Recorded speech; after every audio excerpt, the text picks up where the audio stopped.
Good evening, students. Good evening, everyone. Am I audible? Okay. Screen visible है सबको? Yes, I'm absolutely fine. सब ठीक है. काफी दिनों के बाद आज हमारा ये क्लास हो रहा है, राइट? हाँ, आज के डेट पे काफी ज्यादा फ्लू वायरल ये सब हो रहा है. आप लोग भी थोड़ा सा अच्छी तरीके से सावधान से रहिएगा क्योंकि आसपास में बहुत ज्यादा वायरल हो रहा है हर जगह. यस. इस टाइम पे ना मस्किटोज का हाँ जो मस्किटो बॉर्न डिजीजेस काफी ज्यादा होने लगता है. हाँ जी मैं बिल्कुल ठीक हूँ. Thank you so much students for your concern. चलिए तो आज का क्लास शुरू करते हैं. तो आज के क्लास में एंशियंट हिस्ट्री में हम लोग जो जो हम लोग एजेस को डिस्कस कर रहे थे. इससे पहले पैलियोलिथिक एज मेसोलिथिक एज को हम लोगों ने क्लास में डिस्कस किया है. तो आज इसी को कंटिन्यू करते हैं. तो आज हम लोग क्लास में डिस्कस करेंगे न्यूलिथिक एज. ठीक है, बहुत इंपॉर्टेंट है. तो आज के क्लास में हम लोग क्या क्या डिस्कस करेंगे. Meaning of neolithic age, chronology of the Neolithic age, Neolithic revolution, major features of Neolithic culture, Neolithic religion and beliefs, Neolithic sites in Indian subcontinent, ash mounds, and why this age is important to us. ठीक है, ये neolithic age इतना ज्यादा important क्यों है. ठीक है, ये सारे जितने भी टॉपिक्स क्लास में डिस्कस होते हैं ये सारे टॉपिक्स आप लोगों के प्रीलिम्स के लिए मेंस के लिए इम्पोर्टेंट है. क्लास में मैं जितना बताती हूँ उतना मोर देन इनफ है. इससे ज्यादा और कुछ इन टॉपिक्स के ऊपर कवर करने की जरूरत नहीं है. वो टाइम आप लोग दूसरे सब्जेक्ट्स के ऊपर दे सकते हैं, राइट. तो सबसे पहले हम लोग ये क्लास शुरू करेंगे मीनिंग से. Meaning of neolithic age. Neolithic Neolithic it literally means new stone age. Palaeolithic, Mesolithic and Neolithic ये जो तीनों एज थे ये तीनों स्टोन एज के पार्ट थे. ठीक है, लास्ट क्लास में मैंने ऑलरेडी डिस्कस किया हुआ है कि स्टोन एज के तीन पार्ट्स हैं. सबसे पुराना palaeolithic age, then mesolithic age and newest age of stone age is neolithic age. ये सारे स्टोन एज के अंदर क्लियर. तो आज की क्लास में न्यूलिथिक एज को डिस्कस करेंगे और ये एज स्टोन एज का एक बहुत ही इम्पोर्टेंट एज है. क्लियर. अब ये जो न्यूलिथिक टर्म है ये टर्म ग्रीक वर्ड से लिया गया है, डिराइव फ्रॉम ग्रीक वर्ड जहां पे न्यू का मतलब होता है न्यू, लिथोस का मतलब होता है stone. Clear. And age is age. अब ये जो एज है इस एज का कैरेक्टरिस्टिक्स क्या है या फिर इस एज में क्या क्या वो चेंजेस हमें देखने को मिला है. First, polished stone tools, food production, domestication of plants and animals, more settled और sedentary communities. ठीक है, pottery making, weaving and increasingly permanent houses and villages. ठीक है. यस ऑफ कोर्स हम लोग ये सारे कैरेक्टरिस्टिक्स को डिटेल में डिस्कस करेंगे कि कौन से वो टूल्स थे, क्या क्या फूड को प्रोड्यूस किया जाता था, कौन से एनिमल को डोमेस्टिकेट किया जाता था, राइट. सेटल्ड और सेडेंटरी कम्युनिटीज का मतलब क्या है, यहाँ पे कौन से इस एज के में आके प्रिमिटिव पीपल कौन से पॉटरी बनाते थे, उसका यूसेज क्या था, वेविंग क्या था. ठीक है, एवरीथिंग. तो यहाँ पे एक जीज थे इस एज का कैरेक्टरिस्टिक्स का. ठीक है, चलो. Neolithic age did not begin everywhere at the same time. ये बात थोड़ा सा आप लोगों को ध्यान में रखना होगा. देखो, वर्ल्ड वाइड ये जो हम लोग डिफरेंट एजेस को डिस्कस कर रहे हैं ये पूरे प्लैनेट में हर जगह पे अलग अलग टाइम पे हुआ था. इंडियन सब कॉन्टिनेंट में इनका जो टाइमिंग था, इनका जो वेरिएशन था, ट्रांजिशन था, वो थोड़ा सा डिफरेंट हो सकता है फ्रॉम अमेरिकन कंटिनेंट. बहुत ज्यादा डिफरेंट नहीं होगा लेकिन थोड़ा बहुत डिफरेंसेस इनमें हो सकते हैं. क्लियर. एंड ट्रांजिशन वॉज मतलब जैसे कोई भी हम लोग एज से दूसरे एज में जो एक शिफ्ट देखते हैं, जो ट्रांजिशन देखते हैं, वो ट्रांजिशन कभी भी सडन नहीं हुआ था, ये ट्रांजिशन हमेशा ग्रेजुअल होता है। सी हिस्टोरिकल ट्रांजिशन या जियोग्राफिकल ट्रांजिशन,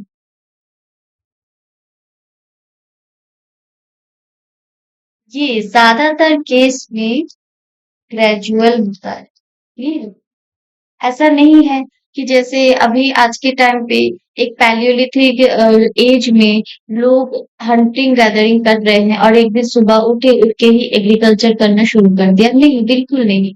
अगर किसी जगह पे हंटिंग गैदरर्स करने वाले लोग एग्रीकल्चर में शिफ्ट हो रहे हैं, तो ये शिफ्ट करने के लिए उनको काफी टाइम का वेट करना पड़ा था और उनका ये ट्रांजिशन ग्रेजुअली हुआ है, ना कि सडन। तो ये पॉइंट आप लोगों को ध्यान में रखना है कि ट्रांजिशन हमेशा ग्रेजुअल होता है, ना कि सडन। और न्यूलिथिक एज में जो भी चेंजेस हमें देखने को मिलेंगे आने वाली स्लाइड्स में, वो सारे चेंजेस हर जगह पे सेम टाइम पे नहीं हुआ था। अलग अलग कॉन्टिनेंट पे अलग अलग टाइम पीरियड पे वो चेंजेस ऑब्जर्व किए गए थे। यहाँ तक क्लियर है सबको? चलो, chronology of the neolithic age, बात करेंगे क्रोनोलॉजी का कि कब से कब तक क्रोनोलॉजी का एज देखने को मिला था, कहाँ पे। ठीक है, there is no single date applicable to the whole world और इवन होल ऑफ इंडिया।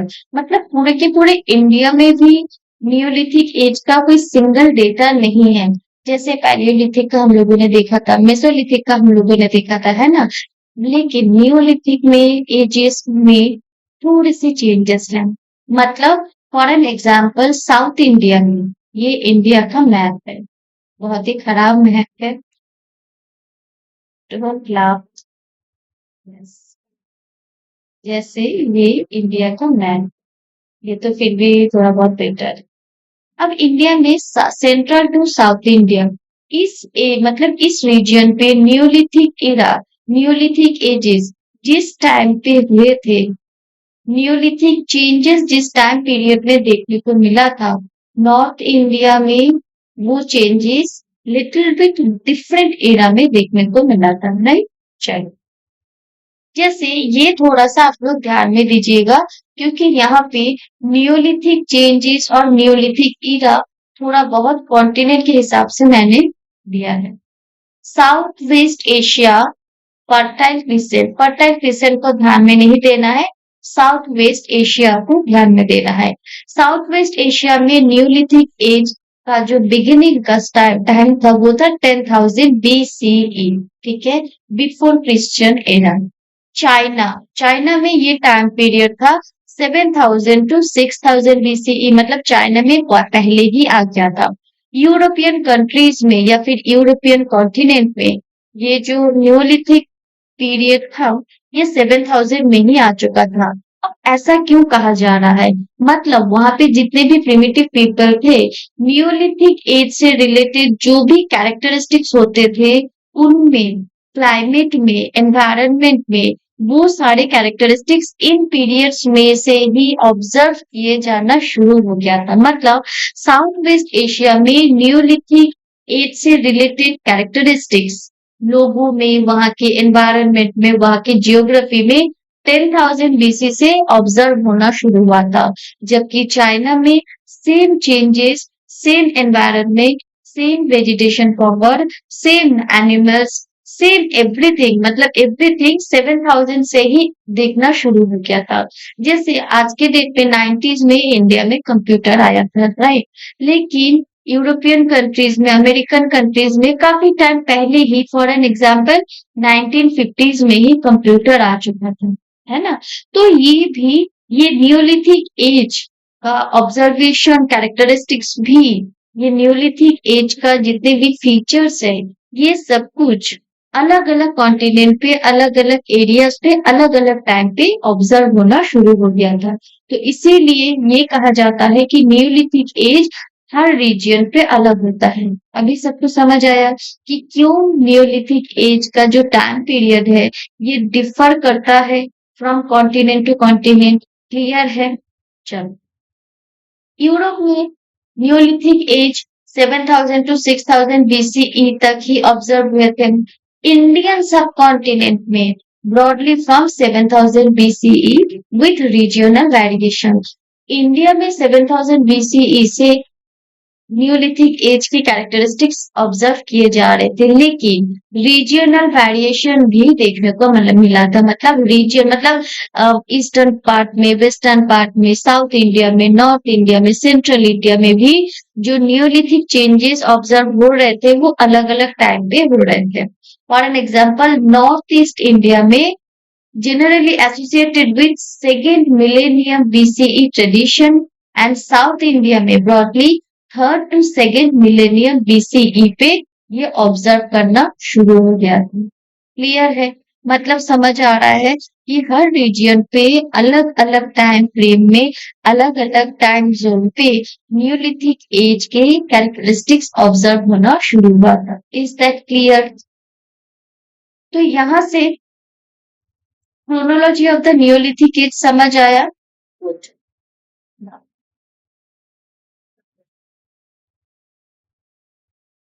बात करेंगे नियोलिथिक रिवॉल्यूशन की। ये जो अभी मैं बताने जा रही हूँ नियोलिथिक रिवॉल्यूशन बहुत इंपॉर्टेंट है, ठीक है? इसको ध्यान से आप लोग सुनिएगा, पहले सुनिए समझिए एंड देन आप लोग उसके बारे में क्वेश्चन पूछिएगा, ठीक है?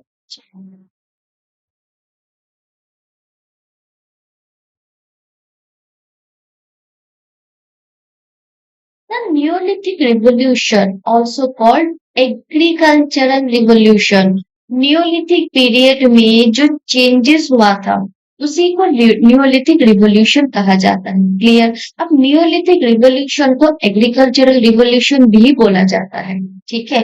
अब इसका मतलब क्या है? इसका मतलब है it marked the transition in human history from small nomadic bands of hunter-gatherers to larger agricultural settlements and early civilization. Neolithic era, Neolithic age ही एक फर्स्ट ऐसा एज है जिस एज में एक ट्रांजिशन ऑब्जर्व किया गया था या फिर एक ट्रांजिशन देखने को मिला था। किस बात की transition?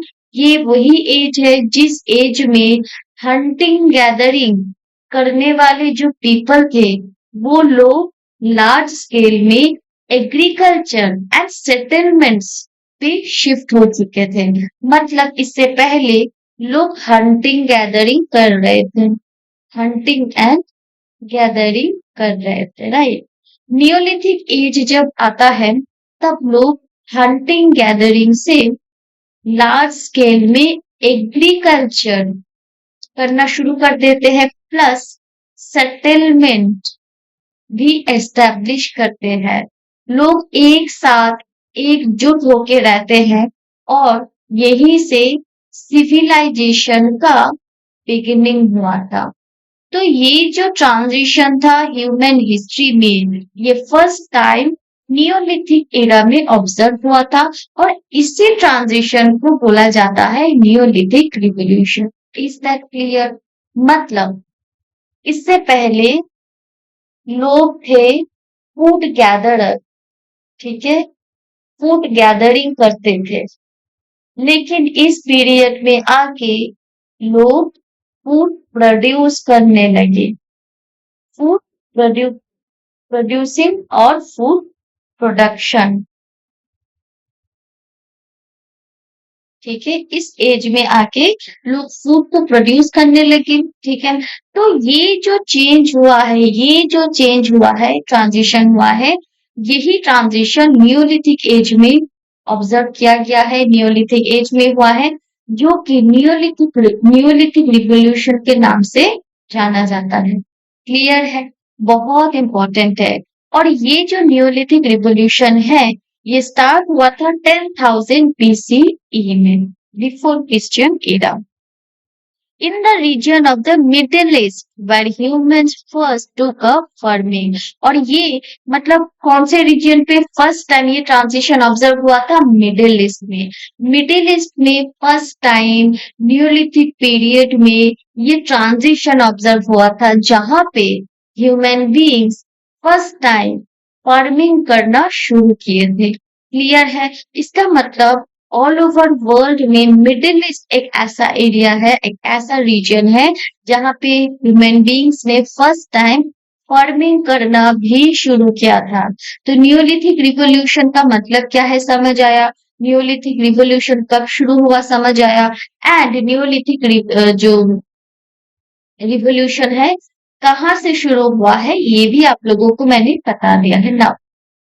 Shortly after Stone Age, humans in other parts of the world also began to practice agriculture. देखो, सबसे पहले पूरे प्लैनेट में नॉर्थ ईस्ट के रीजन में जो भी स्टोन एज पीपल थे उन्होंने फार्मिंग करना शुरू किया था और उसके कुछ ही टाइम बाद दूसरे एरियाज में जितने भी स्टोन एज पीपल रह रहे थे उन लोगों ने भी ग्रेजुअली एग्रीकल्चर को प्रैक्टिस करना शुरू कर दिया। तो यहाँ से भी आप लोगों का ये कॉन्सेप्ट क्लियर हो गया होगा कि न्यूलिथिक एज में हर जगह पे सेम काम सेम एक्टिविटी नहीं हो रहा है ना। कहीं पे स्टार्ट है, कहीं पे लोग मैच्योर हो चुके हैं उस काम को करते हुए, या तो कहीं पे खत्म हो रहा है, राइट। तो क्योंकि ये जो एज होते हैं हिस्टोरिकल जितने भी एजेस है इसका टाइम स्पेन काफी ज्यादा लॉन्ग होता है ना, काफी लेंदी इनका टाइम एज होता है। तो इसीलिए पूरे प्लेनेट में कभी भी मुमकिन नहीं है कि एक ही टाइम पे इतने बड़े प्लेनेट में सारे लोग एक ही टाइम पे एक ही चीजें कर रहे होंगे, और उस टाइम पे भी ऐसा नहीं था। तो मिडिल ईस्ट में लोगों ने फार्मिंग करना शुरू किया न्यूलिथिक एज में, और कुछ टाइम बाद दूसरे जगह पे भी न्यूलिथिक टाइम पीरियड में लोगों ने एग्रीकल्चर की प्रैक्टिस करना शुरू कर दिया, right. Civilizations and cities grew out of the innovations of the Neolithic Revolution, और इसी न्यूलिथिक रिवोल्यूशन की वजह से धीरे धीरे जैसे ही लोगों ने एग्रीकल्चर को डेवलप किया ठीक वैसे ही सिटीज बनने लगी, सिविलाइजेशन का एक इनोवेशन हुआ, सिविलाइजेशन का बिगिनिंग स्टार्ट हुआ। सिविलाइजेशन एक्चुअली क्या है? जब लोग सिविलाइज होने लगे थे, जब लोगों ने अपना घर बनाना शुरू किया, एक साथ सेटल्ड एक लाइफ को डील करना शुरू किया, सेडेंटरी लाइफ को लाइफस्टाइल को अडॉप्ट किया, राइट। उसके बाद लोग फैमिली की तरह रहने लगे, उसी उसी टाइप के लाइफस्टाइल को तो हम लोग सिविलाइजेशन कहते हैं।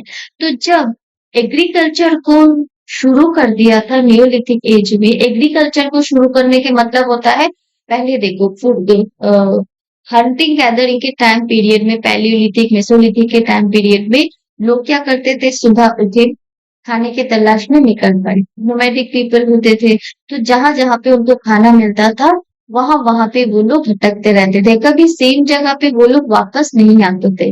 जैसे एक ह्यूमन बीइंग है, सुबह उठा, यहाँ पे गया पॉइंट ए, यहाँ पे इसको खाना पीना मिला, जो भी मिला इसने खाया, पूरा दिन वहीं पे रुका। फिर नेक्स्ट डे यहाँ पे पॉइंट बी पे चला गया, नेक्स्ट डे पॉइंट सी पे चला गया, नेक्स्ट डे पॉइंट डी पे चला गया। ऐसे करते करते ये लोग आगे ही जाते थे। ये लोग कभी भी बैक करके जहां से शुरू किया था अपना जर्नी वहां पे वापस नहीं आते थे। लेकिन नियोलिथिक एज में जब लोगों ने एग्रीकल्चर को प्रैक्टिस करना शुरू किया, एग्रीकल्चर तो वन डे गेम है नहीं, है ना। यहाँ पे एक लैंड है, इसके ऊपर फार्मिंग करना है, क्रॉप प्रोड्यूस करना है, तो इसमें टाइम लगता है, इसमें 1 महीना 1.5 महीना 2 महीने टाइम लगते हैं। तो लोगों को क्या करना पड़ेगा? इसके आसपास ही रहना पड़ेगा। लोग कभी भी इस एरिया को छोड़ के दूसरे एरिया पे नहीं जा सकते, है ना। तो इसीलिए, और ऐसा भी नहीं है कि कल चले गए परसों चले गए फिर वापस आ गए, नहीं, क्योंकि यहाँ पे क्रॉप्स को प्रोड्यूस किया जा रहा है, उनको पानी देना है, उनको दूसरे जानवर से सुरक्षित रखना है ना। तो इसीलिए लोगों के मन में एक जगह पे रह के एक जगह पे रुक के काम करने का जो कॉन्सेप्ट है ये बिल्टअप होना शुरू हुआ, और लोग धीरे धीरे सेटल्ड होना शुरू किए।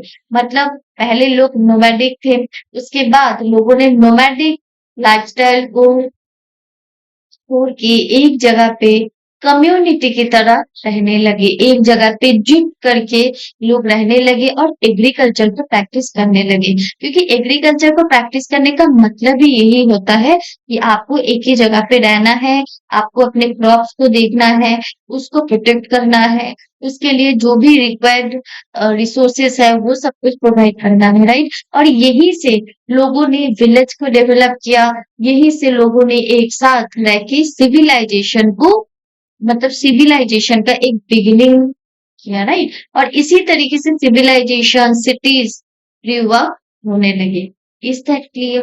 समझ आया कि क्यों लोग सिविलाइज होने लगे, क्यों न्यूलिथिक एज में आके लोगों ने विलेज सेटलमेंट को डेवलप करने लगे, किस तरीके से सिटीज ग्रो होने लगा।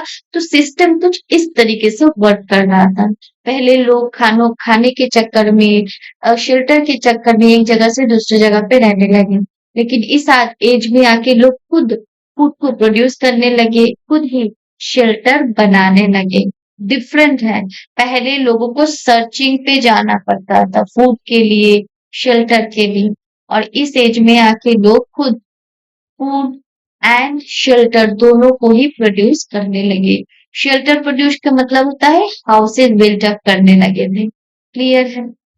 अब ये जो टर्म है न्यूलिथिक रिवॉल्यूशन, इस टर्म को कॉइन किए थे वी गॉर्डन चाइल्ड, जो कि एक ऑस्ट्रेलियन आर्कियोलॉजिस्ट है, और 1935 में ये टर्म को उन्होंने कॉइन किया था to describe the radical and important period of change in which human began cultivating plants, breeding animals for food and forming permanent settlements.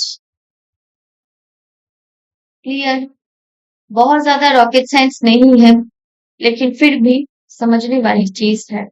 The advent of agriculture separated Neolithic people from their Paleolithic ancestors, ठीक है।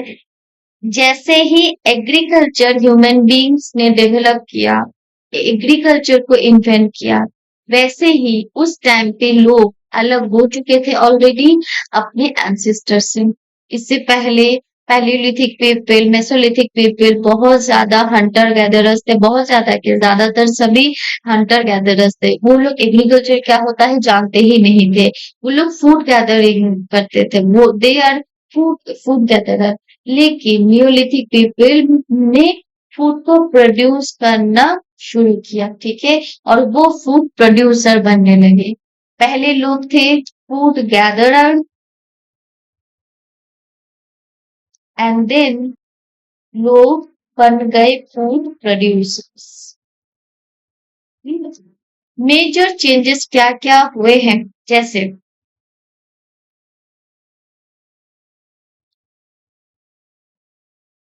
अब कुछ major changes हुए हैं। सबसे earlier पहले कौन से एक्टिविटीज होते थे? हंटिंग,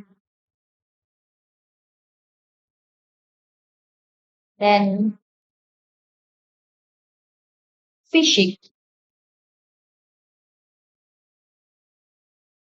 गैदरिंग,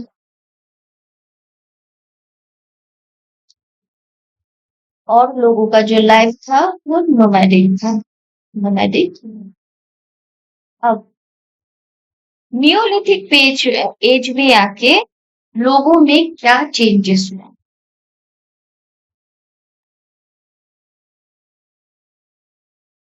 लोगों ने एग्रीकल्चर को डेवलप किया, एनिमल हस्बेंड्री बहुत ज्यादा होने लगा, then sedentary settlements. Sedentary settlements का मतलब होता है एक जगह पे रह के सेटलमेंट को एस्टैब्लिश करना, घूमना नहीं। पहले लोग नोमैडिक लाइफ थे, नोमैडिक पीपल थे, अभी लोग सीडेंटरी सेटलमेंट को डेवलप कर रहे हैं। लोगों ने फूड को प्रोड्यूस किया, तो इसीलिए लोगों के पास फूड सरप्लस हो गया। पहले लोग सिर्फ गैदरिंग करते थे, हंटिंग करते थे, तो इसीलिए पहले के टाइम पे लोगों के पास फूड शॉर्टेज होता था। लेकिन इस टाइम पे लोग हंटिंग गैदरिंग तो कर ही रहे थे, hunting plus gathering plus agriculture, तो इसीलिए लोगों के पास फूड सरप्लस हो चुका था। देन पॉपुलेशन में ग्रोथ देखने को मिला था, क्योंकि रिसोर्सेस है, घर है, ठीक है, लोग एक साथ एकजुट होके विलेज बना के रह रहे हैं, तो इसीलिए पॉपुलेशन ग्रोथ तो होगा ही। लोगों ने अपने अपने रीजियन के क्राफ्ट में स्पेशलाइजेशन हासिल किया, क्राफ्ट स्पेशलाइजेशन। इसके अलावा लोग एक दूसरे के साथ एक्सचेंज करना शुरू किया, और ट्रेडिंग थोड़ा बहुत बार्टर सिस्टम हमें देखने को मिला। उस टाइम पे ट्रेड कैसा होता था, सामान के बदले सामान, जिसको जैसे हम लोग बोलते हैं बार्टर सिस्टम। तो न्यूलिथिक एज में जब लोगों ने एग्रीकल्चर को डेवलप कर लिया था, उस टाइम पे लोग, मतलब लोगों ने अपने अपने रीजन के क्राफ्ट को भी डेवलप कर लिया था, और यहीं से एक्सचेंज भी शुरू हो गया था, ट्रेडिंग सिस्टम भी शुरू हो रहा था, लेकिन ट्रेडिंग सिस्टम बार्टर सिस्टम के फॉर्म में हो रहा था। एंड सोशल डिफरेंशिएशंस भी ऑब्जर्व किए जा रहे थे। क्लियर?